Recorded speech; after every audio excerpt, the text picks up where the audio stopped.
नमस्कार, बहुत स्वागत है आप सभी का। मैं हूं आपके साथ वक्ता दुबे। पक्ष विपक्ष देख रहे हैं आप। सीए पर जमकर सियासत हो रही है और सीए पर सवाल उठाते हुए विपक्ष मोदी सरकार पर फिलहाल हमलावर नजर आ रहा है। दिल्ली के सीएम केजरीवाल ने कहा है कि बीजेपी पाकिस्तानियों को देश में लाकर बसाना चाहती है, उन्हें रोजगार देना चाहती है, लेकिन देश के लोगों के लिए रोजगार नहीं है।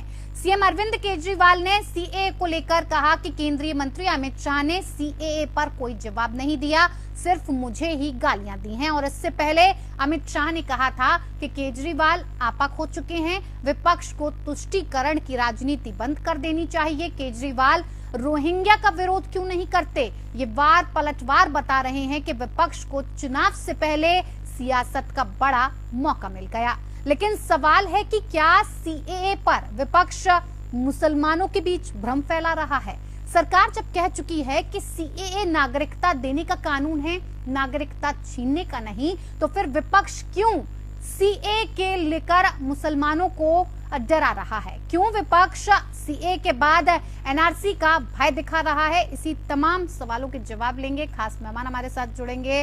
मेहमान हमारे साथ जुड़ चुके हैं जिनसे मैं आपका परिचय करवा देती हूँ। मोहम्मद अमीन है, राजनीतिक विश्लेषक के तौर पर हमारे साथ जुड़े हुए। बहुत स्वागत है मोहम्मद अमीन जी आपका कार्यक्रम में। अनिल गोयल, नेता भारतीय जनता पार्टी के, हमारे साथ जुड़ गए, आपका भी बहुत स्वागत है अनिल जी। और संजीव निकम, प्रवक्ता, आप हमारे साथ जुड़ गए, आपका भी संजीव जी बहुत बहुत स्वागत है। शुरुआत अनिल गोयल जी आप ही के साथ करेंगे। सीएए को लेकर जिस तरह से सियासत को गरमाया गया है, भारतीय जनता पार्टी आखिर लोकसभा चुनाव से पहले क्या संदेश देना चाहती है? क्या कुछ बताना चाहती है कि इतना हंगामा हो गया, माहौल बनाने की कोशिश हो रही है और तमाम विपक्षी दल आप पर टूट पड़े हैं कि आखिर ये सीएए का बवाल खड़ा क्यों कर दिया? बक्ता जी, सही बात यह है कि देश हित में जब भी कोई काम होता है तभी हमारे माननीय विपक्षी दल इसको चुनाव के एजेंडे से जोड़ लेते हैं। चाहे इससे पहले कोई भी काम क्यों ना हो, चाहे राम मंदिर का निर्माण का मामला हो या सर्जिकल स्ट्राइक का मामला हो, एयर स्ट्राइक का मामला हो, धारा 370 का मामला हो, 3 तलाक का, हर चीज को चुनाव से जोड़ने की आदत पड़ती है। चुनाव अलग विषय है, देश की तरक्की अलग विषय है। एक बात तो यह कि इसको चुनाव से जोड़ना ही नहीं बनता। दूसरी बात मैं एक बात कहना चाहता हूं कि माननीय गृह मंत्री जी ने बड़ा स्पष्ट तौर से कहा है कि इसमें किसी की भी नागरिकता ली नहीं जाएगी, सिर्फ नागरिकता दी जाएगी। और नागरिकता किनको दी जाएगी? जो 2014 से पहले हिंदुस्तान में आकर के बस चुके हैं।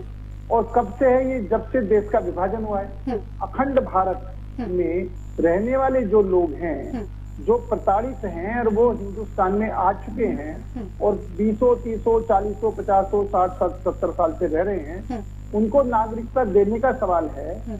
तो इसके अंदर इनको परेशान, सब लोग यहाँ पर आ चुके हैं, उनको इज्जत के साथ में रहे, वो चाहे हिंदू हैं, चाहे सिख हैं, चाहे ईसाई हैं, चाहे बौद्धिस्ट हैं, चाहे जैनी हैं, किसी भी धर्म को मानने वाले हैं। अगर वो आ रहे हैं और उनको नागरिकता दी जा रही है तो इसमें गलत क्या है? दूसरी तरफ देखो, ये वोटों की राजनीति कर रहे हैं। आम आदमी पार्टी विशेष करके, कांग्रेस विशेष करके वोटों की राजनीति। दूसरे तरफ जो रोहिंग्या मुसलमान हैं उनकी वकालत करते हैं। आप ये बात बताएं, रोहिंग्या मुसलमानों की जो अवैध रूप से हमारे भारत में आए हैं, एक तो वो जो अवैध रूप से हमारे भारत में आए हैं, और एक वो जब देश का विभाजन हुआ था और देश के विभाजन के बाद में जो सीए कानून था उसमें 5-6 बदलाव हुए हैं। और उसमें जब से ये है कि जो भी सीए लाकर क्या करना चाहते हैं, साफ तौर पर कम शब्दों में समझा दीजिए। क्या करना क्या चाह रहे हैं देश में और क्या फायदा पहुंच जाएगा सीए के आने से? वक्ता जी, हम सिर्फ ये करना चाहते हैं कि जो हमारे हिंदू, मुस्लिम, हिंदू, सिख, जैन, पारसी, बौद्धिस्ट, ईसाई, वो जो लोग हैं जो वहाँ पर प्रताड़ित हैं और वो भारत में आके आ चुके हैं, तो उनको नागरिकता देने का सवाल है। अब आप ये देखें कि पाकिस्तान के अंदर जिस टाइम विभाजन हुआ था उस टाइम हमारे लगभग 23-24% हिंदू थे, अब वहाँ पर सिर्फ 3% रह गए। अफगानिस्तान में ना के बराबर हिंदू रह गए। बांग्लादेश के अंदर हिंदुओं की बहुत अधिक संख्या घट गई। यानी वो या तो प्रताड़ित है या उनको जबरदस्ती धर्म परिवर्तन कराया गया है। तो अपने को क्या है कि जो लोग हमारे भारत में आ चुके हैं, ठीक है, उनको इज्जत के साथ में वो यहाँ पर यानी उनके हक की बात कर रहे हैं आप, उन्हें हक मिलना चाहिए, मान सम्मान के साथ उनके जो अधिकार हैं वो उनको मिलने चाहिए, यही कहना चाहते हैं अनिल गोयल जी। ठीक है, और वो भी लागू करेंगे। एक बात, दूसरी बात, हम इनके कहने से देश हित के काम नहीं रुकेंगे, इनके विरोध करने से देश हित के काम नहीं रुकेंगे, देश हमेशा आगे बढ़ेगा। जी वक्त की कमी है मेरे पास, मैंने आपको पूरा मौका दिया है, मुझे जाते जाते बात प्रतिक्रिया मुझे समझ लेने दीजिए, अब इसको मुद्दे को खत्म करने दीजिए। जी कहिए सर। ये विपक्षी दल सिर्फ अपने भ्रष्टाचार को छिपाते हैं के लिए, अपने परिवार वालों को बचाने के लिए मनगढ़ंत आरोप लगा करके देश का वातावरण खराब करना चाहते हैं। लेकिन मैं आपके चैनल के माध्यम से स्पष्ट कहना चाहता हूं कि भारत का विकास नहीं रुकेगा और भारत आगे में क्या रहने वाले सर, आगे क्या कदम, जाते जाते कुछ चंद शब्दों में।